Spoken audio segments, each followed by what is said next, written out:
അപ്പോൾ ഇന്നത്തെ വീഡിയോയിൽ നിങ്ങൾ കാണാൻ പോകുന്നത് ഇങ്ങനെയുള്ള എൻ്റെ ബാക്ക്ഗ്രൗണ്ട്, അതായത് പ്രത്യേകിച്ച് ഒന്നുമില്ല, ബാക്കി സംഭവങ്ങളൊക്കെ ഞാൻ അവിടെ നിന്ന് മാറ്റി. അപ്പോൾ ഇതൊക്കെ ഒന്ന് ഇവിടെ കുറേ സംഭവങ്ങൾ വെച്ചിട്ട് ഞാൻ ജസ്റ്റ് ഇപ്പോൾ ലൈറ്റ് വെച്ചിട്ടുണ്ട്. അപ്പോൾ കുറേ സംഭവങ്ങൾ വെച്ച് ഡെക്കറേറ്റ് ചെയ്യാനുള്ള സംഭവങ്ങളൊക്കെ ഇവിടെ കട്ടിലുമ്പോൾ നിരത്തിയിട്ടുണ്ട്. അതൊക്കെ ഞാൻ കാണിച്ചു തരാം. അപ്പോൾ അതൊക്കെ വെച്ചൊന്ന് ബാക്ക്ഗ്രൗണ്ട് ഒന്ന് ഡെക്കറേറ്റ് ചെയ്ത് ഇങ്ങനെയുള്ള ബാക്ക്ഗ്രൗണ്ട് മാറ്റിയിട്ട് എങ്ങനെ ഈ ഒരു രീതിയിലുള്ള സെറ്റപ്പിലേക്ക് ആക്കിയാണ് നമ്മൾ ഇന്ന് ഈ വീഡിയോയിൽ കാണിച്ചു തരാൻ പോകുന്നത്. ഹലോ ഫ്രണ്ട്സ്, ഞാൻ ശ്രേയസ് ചെയ്യുന്നപ്പോൾ പുതുപുത്തൻ വീഡിയോക്ക് എല്ലാവർക്കും സ്വാഗതം. അപ്പോൾ നമ്മളിന്ന് റൂമിൽ കുറച്ച് ക്ലീനിങ് പരിപാടികളാണ്. ക്ലീനിങ് അല്ല, റൂം കുറച്ചൊന്ന് അടിപൊളിയാക്കാൻ പോവാണ്. കുറച്ച് സംഭവങ്ങളൊക്കെ വാങ്ങിച്ചിട്ടുണ്ട്. കുറച്ച് പ്ലാസ്റ്റിക്കിൻ്റെ അല്ലയും ഡെക്കറേഷനുള്ള കുറച്ച് ലൈറ്റുകൾ സംഭവങ്ങൾ ഓൾറെഡി ഉണ്ട്. പിന്നെ അതൊക്കെ ഒന്ന് സെറ്റപ്പ് ആക്കിയിട്ട് നല്ല അടിപൊളി റൂം ആക്കണം എന്നാണ് ഞാൻ വിചാരിക്കുന്നത്. അപ്പോൾ നമുക്ക് എന്തായാലും ട്രൈ ചെയ്ത് നോക്കാം. അപ്പോൾ അതാണ് നമ്മളിന്ന് വീഡിയോയിൽ കാണാൻ പോകുന്നത്. അപ്പോൾ എന്തായാലും നമുക്ക് റൂമിലോട്ട് പോകാം.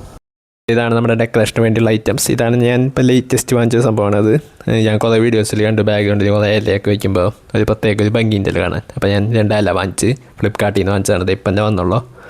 പിന്നെ നമുക്ക് കുറച്ച് സ്റ്റിക്കർ സംഭവങ്ങൾ, ഹെഡ്സെറ്റ്, പിന്നെ നമ്മുടെ മെയിനായിട്ട് നമ്മുടെ വീഡിയോയിൽ ബാക്ക്ഗ്രൗണ്ടിൽ കാണാനുള്ള സംഭവങ്ങളൊക്കെ തന്നെ.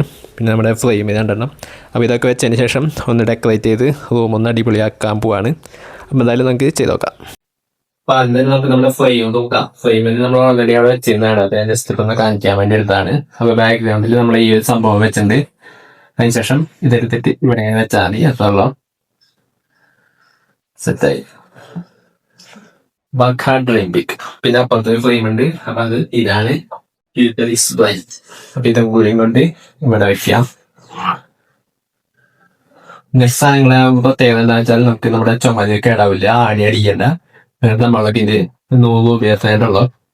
12 നമ്മുടെ ഫ്ലിപ്കാർട്ടിൽ കിട്ടും.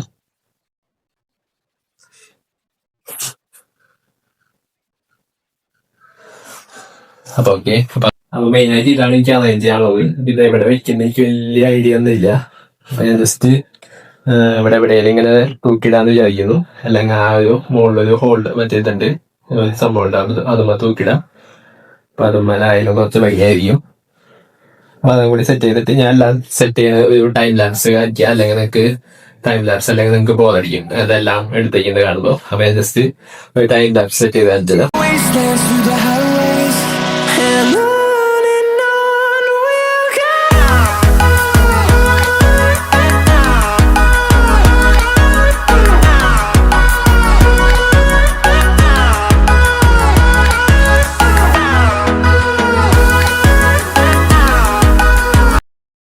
അപ്പോൾ ഇതാണ് നമ്മുടെ ഇപ്പോഴത്തെ സെറ്റപ്പ്. അപ്പോൾ 2 സ്ക്രീനാണ് ഞാൻ ഉദ്ദേശിച്ചത്. പക്ഷേ 2 സ്ക്രീൻ വെച്ചപ്പോൾ അത് സെറ്റായില്ല. 2 സ്ക്രീൻ വെച്ചപ്പോൾ അത് കുറച്ച് മാച്ച് ആവുണ്ടായില്ല. അപ്പോൾ ഞാൻ ഒരു സ്ക്രീൻ മാത്രമാക്കി. സാധാരണ ഒരു മോണിറ്ററും കൂടി ഞാൻ വയ്ക്കാറുണ്ട്. എൻ്റെ പഴയ വീഡിയോസൊക്കെ കണ്ടവർക്ക് അറിയാം. പിന്നെ അതുപോലെ തന്നെ ലൈറ്റ് ഞാൻ ആ ലാപ്ടോപ്പിൻ്റെ ബാക്കിൽ സെറ്റ് ചെയ്തിട്ടുണ്ട്. ബാക്കി സംഭവങ്ങളൊക്കെ ഇങ്ങനെ സെറ്റ് ചെയ്തേക്കണ്. മുകളിൽ നമ്മൾ ലീവ്സ് സെറ്റ് ചെയ്തിട്ടുണ്ട്. പിന്നെ ഒരു മെയിൻ സോഴ്സ് ഓഫ് ലൈറ്റ് മുമ്പിൽ നിന്ന് വേണം. സാധാരണ ഞാൻ സൺലൈറ്റാണ് യൂസ് ചെയ്യാറ്. പക്ഷേ ഇപ്പോൾ കുറച്ച് മഴക്കാലമൊക്കെ ഉള്ളതുകൊണ്ടാണ് ഇങ്ങനെ ഇരുണ്ടിരിക്കുന്നത്. അപ്പോൾ എന്തായാലും ഇതാണ് നമ്മുടെ ഇപ്പോഴത്തെ തൽക്കാലത്തെ സെറ്റപ്പ്. അപ്പോൾ ഞാൻ ജസ്റ്റ് ഈ സംഭവം മുകളിലിട്ടുണ്ട്. അപ്പോൾ ഇത് നമുക്ക് വീഡിയോ എടുക്കുമ്പോൾ ബാക്ക്ഗ്രൗണ്ടിൽ കിട്ടും. വീഡിയോ ബ്ലർ ചെയ്തെടുക്കുമ്പോൾ ബാക്ക്ഗ്രൗണ്ടിൽ കിട്ടുമ്പോൾ നല്ല രസമുണ്ടായിരിക്കും. അപ്പോൾ ഇതൊക്കെയാണ് നമ്മുടെ ഇപ്പോഴത്തെ ഒരു സംഭവങ്ങളൊക്കെ ഞാൻ ഇവിടെ സെറ്റ് ചെയ്ത് വെച്ചിട്ടുണ്ട്. അപ്പോൾ ഇതൊക്കെ സംഭവങ്ങളൊക്കെ ഞാൻ മുമ്പ് ഒരു ഡെസ്ക് ടൂർ എന്നിട്ട് വീഡിയോ ഇട്ടുണ്ടായിരുന്നു. അപ്പോൾ ആ ഡെസ്ക് ടൂറിൻ്റെ വീഡിയോയിൽ എല്ലാം ഞാൻ ഡീറ്റെയിൽ ആയി കാണിച്ചിട്ടുണ്ട്. അപ്പോൾ ഇതാണ് നമ്മുടെ ലൈറ്റ്. അപ്പോൾ എന്തായാലും നമ്മുടെ ഇന്നത്തെ വീഡിയോ എത്രത്തോളം ഉണ്ടായുള്ളൂ. അപ്പോൾ നിങ്ങളുടെ സജഷൻസൊക്കെ താഴത്ത് കമൻറ്റ് ബോക്സിൽ പറയാം. അവർ അടിപൊളി ഉണ്ടെന്ന് പോയി അടുത്ത വീഡിയോ കാണാം. Bye bye.